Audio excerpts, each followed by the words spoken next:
Deutzia crenata nakayana Nico. C'est un petit deutzia nain, les deutzias étant des arbustes caducs, originaires principalement de Chine et du Japon. Alors ils ne sont pas particulièrement typés pour des plantes du Japon. La plupart des deutzias sont blancs. Ils peuvent être rosés ou éventuellement, il existe quelques variétés roses. Alors ce deutzia est caduc avec un feuillage relativement fin. Le feuillage prend des couleurs très pourpres à l'automne avant de tomber. C'est un petit intérêt supplémentaire. Les dimensions de celui-ci sont très réduites puisqu'en hauteur, il ne dépasse pas vraiment 1 mètre et il faut être très patient puisque c'est un deutzia nain. Alors la croissance est d'environ 10-15 cm à l'année. En hauteur, celui-ci a tout juste été pointé. Il mesure environ 50 à 60 cm.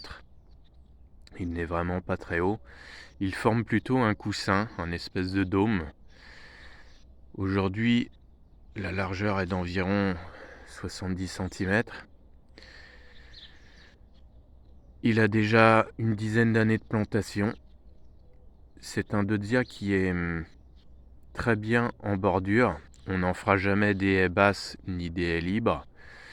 Soit on l'utilise en bordure, soit on l'utilise en massif. Mais je trouve qu'en bordure, comme ici, il est très bien en bordure de dallage ou d'allée. Bordure de massif. Alors le feuillage est très fin. Pour le comparer, j'ai mis une branche de Deutzia taiwanensis, un deutzia avec un feuillage à dimension classique, et on voit bien que le Crenata Nico a un feuillage beaucoup plus fin, surtout au niveau largeur, car on va dire que la longueur du feuillage est à peu près similaire. Alors ce deutzia nain fleurit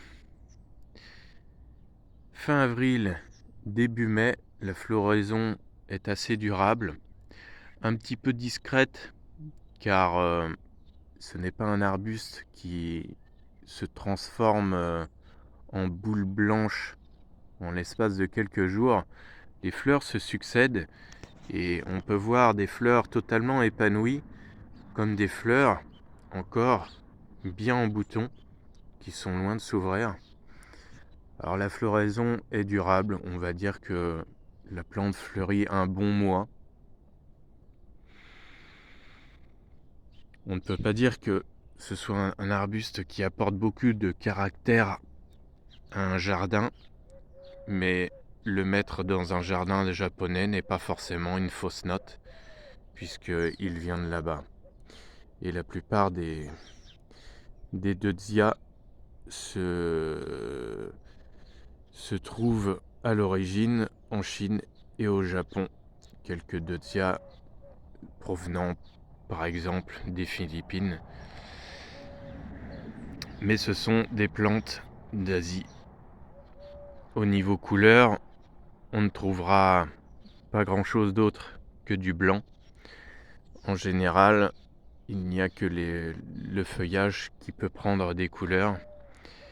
Et tous les deutzia ne changent pas de couleur comme celui-ci à l'automne. Alors celui-ci était un peu répandu déjà depuis quelques années. Aujourd'hui, on en trouve peut-être un petit peu moins qu'auparavant, mais c'est une plante que l'on trouve encore assez facilement en jardinerie et dans les points de vente. Au niveau entretien, pas grand chose à faire puisque le diamètre de la plante est d'environ 1 mètre, 1 mètre 20 maximum, sachant que il peut se marcoter assez facilement. Alors il peut reprendre vigueur et ainsi coloniser des grands espaces, sachant qu'il poussera lentement. Il ne colonisera pas de grands espaces très rapidement. On va dire qu'au bout de 20 ans, il fera environ 1 mètre, 1,20 m de diamètre, sachant qu'il faut le tailler juste après la floraison, assez légèrement puisqu'il ne repousse pas très vite.